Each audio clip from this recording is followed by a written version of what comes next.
রাসূল আকরাম সাল্লাল্লাহু আলাইহি ওয়াসাল্লাম অন্য হাদিসের ভিতরে বলেন, ইন্না বানি ইসরাঈল তাফাররাকাত আলা 72 মিল্লাহ। আমার উম্মতেরা শুনো, বনি ইসরাইলের ভিতরে 72টি দল ছিল। কতটি? 72 দল ছিল। ওয়া তাফতারিকু উম্মতি আলা 73 মিল্লাহ। আমার উম্মতের দল হবে 73 দল। কত দল? 73টি দল হবে মায়ার নবীর উম্মতের ভিতরে। কুল্লুহুম ফিন্নার, প্রত্যেকটা দল জাহান্নামে যাবে। প্রত্যেকটা দল কোথায় যাবে? জাহান্নামী হবে। ইল্লা মিল্লাতান ওয়াহিদা, একটা মাত্র দল ব্যতীত। সাহাবায়ে কেরাম জিজ্ঞাসা করলেন, ক্বালু মান হিয়া ইয়া রাসূলুল্লাহ, ও মায়ার নবী, যেই দলটা জান্নাতে যাবে ওই দলের একটু পরিচয়টা দিয়ে দেন।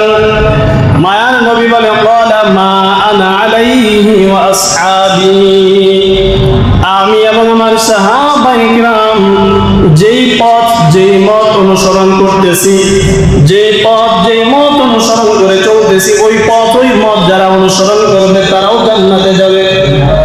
তাহলে মায়ার নবীর উম্মতের দল কয়টা হবে? 73 দল হবে। একটা মাত্র দল ব্যতীত বাকি সবগুলো দল জাহান্নামে যাবে। একটা মাত্র দল জান্নাতে যাবে, যারা রাসূলের সুন্নাত এবং সাহাবীদেরকে অনুসরণ করে করে আমল করবে, তারাই কেবল জান্নাতে যাবে। বাকি 72 দল জাহান্নামে যাবে। এই 72 দলের ভিতরে সবাই হবে মুমিন। কোন ইহুদি, খ্রিস্টান, বৌদ্ধ, নাসারা, কাফের তারা আগে থেকেই জাহান্নামী। জান্নাতে যেই দলটা যাবে, 72 দল যে জাহান্নামে যাবে, এরা সবাই হবে মুমিনদের কাতারে। নিজেকে ঈমানদার দাবি করবে, নিজেকে মুমিন দাবি করবে, কিন্তু আমলের ভিতরে ঘাটতি থাকার কারণে, আমল শুদ্ধ না হওয়ার কারণে, সাহাবায়ে কেরাম এবং রাসূলের অনুসরণ পরিপূর্ণ না থাকার কারণে তারা কোথায় যাবে? জাহান্নামে যাবে। তাহলে জান্নাতে যারা যাবে, এক নম্বর হলো সাহাবায়ে কেরাম। সাহাবায়ে কেরামের অনুসরণ দরকার আছে। কথা কোন? সাহাবায়ে কেরামের অনুসরণ অবশ্যই আমাদের দরকার আছে। সাহাবীদের ভিতরে সর্বপ্রথম যিনি সাহাবী ছিলেন, এক নম্বর সাহাবীর নাম হলো আবু বকর। রাসূল আকরাম সাল্লাল্লাহু আলাইহি ওয়াসাল্লামের সমস্ত সফর সঙ্গী যিনি ছিল তিনি হলো আবু বকর। নবী আলাইহিস সালামের দূর দিনে যিনি নবী আলাইহিস সালামকে সান্ত্বনার বাণী শুনাইতেন তিনি হলেন আবু বকর। নবী আলাইহিস সালামের উপরে কাফেররা নির্যাতন করতেছিলেন, নবীকে সান্ত্বনার বাণী যিনি শুনাইতেন তিনি হলেন আবু বকর। নবী আলাইহিস সালাম ঈমান দাবি করার পরে, নবুয়ত দাবি করার পরে সর্বপ্রথম নির্দ্বিধায় যিনি ঈমান এনেছে তিনি হলেন আবু বকর। নবী আলাইহিস সালাম মেরাজ থেকে আসার পরে সমস্ত সাহাবীরা যারা ভালো ঈমানদার তারাও সন্দিহান হয়ে গেছে, এটা কিভাবে সম্ভব? নির্দ্বিধায় তিনি রাসূলকে সত্যায়ন করে সিদ্দিক নামে ভূষিত হয়েছেন, তিনি হলেন আবু বকর। নবী আলাইহিস সালামের হিজরতের সঙ্গী, নবী আলাইহিস সালামের সাথে যিনি হিজরত করেছেন, নবীকে বাঁচাইতে গিয়ে নিজের জান বিষণ্ণ করেছেন, সাপের কামড় খেয়েছেন, তিনি হলেন আবু বকর। নবী আলাইহিস সালামের মৃত্যুর পরে সর্বপ্রথম যিনি খলিফা নিযুক্ত হয় তিনি হলেন আবু বকর। রাসূল আকরাম সাল্লাল্লাহু আলাইহি ওয়াসাল্লামের সবচেয়ে প্রিয় সাহাবী যিনি ছিলেন তিনি হলেন আবু বকর। আবু বকর অত্যন্ত সম্ভ্রান্ত ব্যক্তি ছিল, কুরাইশদের ভিতরে অত্যন্ত সম্ভ্রান্ত লোক ছিল।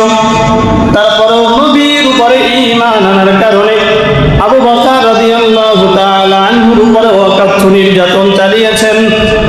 নির্যাতনের স্টিমরোলার আবু বকরের উপরে চালিয়েছেন, অথচ তাদের ভিতরে একজন সম্ভ্রান্ত ব্যক্তি ছিল। নবী আলাইহিস সালাম নবুয়তের দাবি করেছেন। বালেগ পুরুষদের ভিতরে সর্বপ্রথম এক নম্বর ঈমান এনেছিলেন আবু বকর।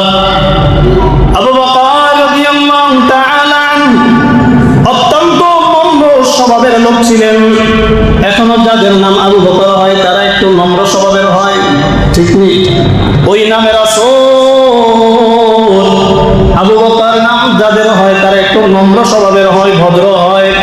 ওমর যাদের নাম হয় তারা একটু রক্ত গরমওয়ালা হয়। এক সাহাবী আবু বকর রাদিয়াল্লাহু তাআলা আনহুর কাছে 40,000 স্বর্ণ মুদ্রা ছিল। এই স্বর্ণ মুদ্রাগুলো আবু বকর রাদিয়াল্লাহু তাআলা আনহু সবগুলো দিনের জন্য ব্যয় করে দিয়েছেন। মক্কার ভিতরে যখন কোনো দাস মুসলমান হইতো তার উপরে নির্যাতন চলতেছিলেন, আবু বকর ওই অর্থগুলো তাদের পিছনে ব্যয় করতেন। হযরত বেলাল রাদিয়াল্লাহু তাআলা আনহুকে আবু বকর রাদিয়াল্লাহু তাআলা আনহু আযাদ করেছেন। খাব্বাব রাদিয়াল্লাহু তাআলা আনহু আর বড় বড় সাহাবীদেরকে আবু বকর রাদিয়াল্লাহু তাআলা আনহু মুক্ত করেছেন। আবু বকরের 40,000 স্বর্ণ মুদ্রার ভিতরে যখন মদিনায় যায় তখন আর মাত্র বাকি ছিল 12,000। কেমন দিনের জন্য কুরবান করেছেন, দিনের জন্য নিজেকে উৎসর্গ করেছেন। রাসূলের অত্যন্ত আস্থাভাজন ছিল, অত্যন্ত ভালোবাসার লোক ছিল আবু বকর। একবার এক ইহুদি আবু বকরের সামনে দাঁড়াইয়া কয়, আবু বকর ফকির, আবু বকরের নবীও ফকির, আবু বকরের আল্লাহ ফকির। আবু বকর কিছু কয় না। দ্বিতীয়বার আবার বলছে, আবু বকর ফকির, আবু বকরের নবীও ফকির, আবু বকরের আল্লাহ ফকির। আবু বকর নরম স্বভাবের মানুষ, দ্বিতীয়বার কিছু কয় না। তৃতীয়বার যখন বলছে এমন ধরে একটা চড় লাগাইয়া দিছে, ইহুদি জমিনে পড়ে গেছে। আবু বকর চিন্তা করেছে যদি আবার উঠার একটা দিব, আল্লাহর বিরুদ্ধে কেমনে কথা কয়। ইহুদি কত খারাপ, রাসূলের কাছে গিয়ে বিচার দেয় আবু বকরের নামে। মায়ার নবী বলে, তুমি দেখছো না আবু বকর নাকি ওমর মারছে? বলে না, আমি আপনার সাহাবী আবু বকর কেউ চিনি, ওমর কেউ চিনি। কারণ রাসূলের ধারণা আবু বকর জীবনেও কারো গায়ে হাত তুলতে পারে না, অত্যন্ত নম্র স্বভাবের মানুষ। বলো আবু বকর মারছে নাকি তোমাকে ওমর মারছে? বলে আমি দেখেছি আবু বকর। কোথায় আবু বকর? আবু বকরকে ডাক দাও। আবু বকর রাসূলের সামনে হাজির হয়ে গেছে। আবু বকর হাজির হওয়ার পরে বলে, তুমি কি ইহুদির গালের ভিতরে চড় দিছো? বলে হ্যাঁ দিছি। কেন দিছো? বলে আমার আল্লাহকে গালি দিস। আপনাকে ফকির বলেছে, আল্লাহ রাব্বুল আলামিন কেউ ফকির কইছে। আমার মাথা বড় গরম হয়ে গেছে, সহ্য করতে পারি নাই। ইহুদির গালের ভিতরে আমি সাথে সাথে চড় বসায় দিছি। ইহুদির সাথে সাথে কসম খেয়ে বলে, আল্লাহর কসম আমি আল্লাহকে গালি দেই নাই। আপনার সাহাবী আবু বকর মিথ্যা বলতেছে। রাসূল জানে আবু বকর কি পরিমাণ সত্যবাদী। আবু বকর জীবন চলে যেতে পারে তাও মিথ্যা কথা বলবে না। ইহুদি যেহেতু কসম খাইছে, কেমন ইনসাফ ওয়ালা নবী আমার। বলে তুমি একজন সাক্ষী উপস্থিত করো, সাক্ষী যদি উপস্থিত করতে না পারো আমি ইনসাফ ওয়ালা নবী তোমার বিরুদ্ধে আমি অবশ্যই রায় ঘোষণা করব। আবু বকরের পক্ষে কোনো সাক্ষী নাই। আবু বকর চোখের পানি ফেলাইতেছে আর কান্না করতেছে। ইহুদিকে অনুমতি দিয়ে দিল, যাও আবু বকরের গালের ভিতরে একটা চড় লাগাইয়া দাও, তাহলে কেসাস আদায় হয়ে যাবে। ইহুদি সামনে আগাইতেছেন, আবু বকরের গালের ভিতরে চড় দিবে, তাও আবার রাসূলের সামনে। এই সুযোগ জীবনে পাওয়া যাবে না।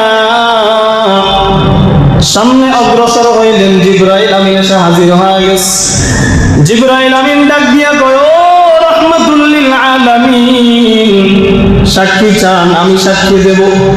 আল্লাহ রাব্বুল আলামিন নিজেই সাক্ষী দিবেন। আবু বকর ইহুদিকে অকারণে মারে নাই, আল্লাহকে গালি দিছে। এই কারণে আবু বকর ইহুদির গালের ভিতরে চড় দিছে। নবী আলাইহিস সালামের জীবদ্দশায় এই আবু বকর নামাজের ইমামতি করেছেন। অন্য কোন সাহাবীর কপালে সুযোগ হয় নাই, শুধুমাত্র আবু বকরের সুযোগ হয়েছিল। নবী অসুস্থ অবস্থায় আবু বকর রাসূল আকরাম সাল্লাল্লাহু আলাইহি ওয়াসাল্লামের ইমামতি করেছিলেন। যখন নবী আমার দুনিয়া থেকে বিদায় নিয়ে চলে গেছেন, সব সাহাবীরা হতাশ হয়ে গেল। আবু বকর শান্ত থেকে সাহাবীদেরকে একাত্র করে একটা ভাষণ দিয়েছিলেন, যেই ভাষণের কারণে সাহাবীরা আবার হুঁশে ফিরে এসেছিল। সবাই মনক্ষুণ্ণ হয়ে গেল, কিন্তু আবু বকর সুদৃঢ় থেকেছেন। আবু বকর সুদৃঢ় থেকে সাহাবীদেরকে লাইনে এনেছিলেন। আবু বকর রাসূলের সব সফর সঙ্গী ছিল। রাসূল আকরাম সাল্লাল্লাহু আলাইহি ওয়াসাল্লামের প্রত্যেকটা সুন্নতকে পুঙ্খানুপুঙ্খানুভাবে আদায় করতেন। রাসূলের প্রতি কি পরিমাণ ভালোবাসা ছিল, কি পরিমাণ মায়া ছিল, এটা আমি উদাহরণ দিয়ে বুঝাইতে পারবো না। রাসূলুল্লাহ সাল্লাল্লাহু আলাইহি ওয়াসাল্লামের জন্য জীবন উৎসর্গ করার মতো ছিল। আবু বকর রাদিয়াল্লাহু তাআলা আনহু রাসূলের মৃত্যুর পরে সর্বপ্রথম খলিফা নিযুক্ত হয়। আবু বকর রাদিয়াল্লাহু তাআলা আনহু ইসলামী খেলাফত প্রতিষ্ঠা হওয়ার পরে সর্বপ্রথম যিনি খলিফা ছিলেন তিনি হলেন আবু বকর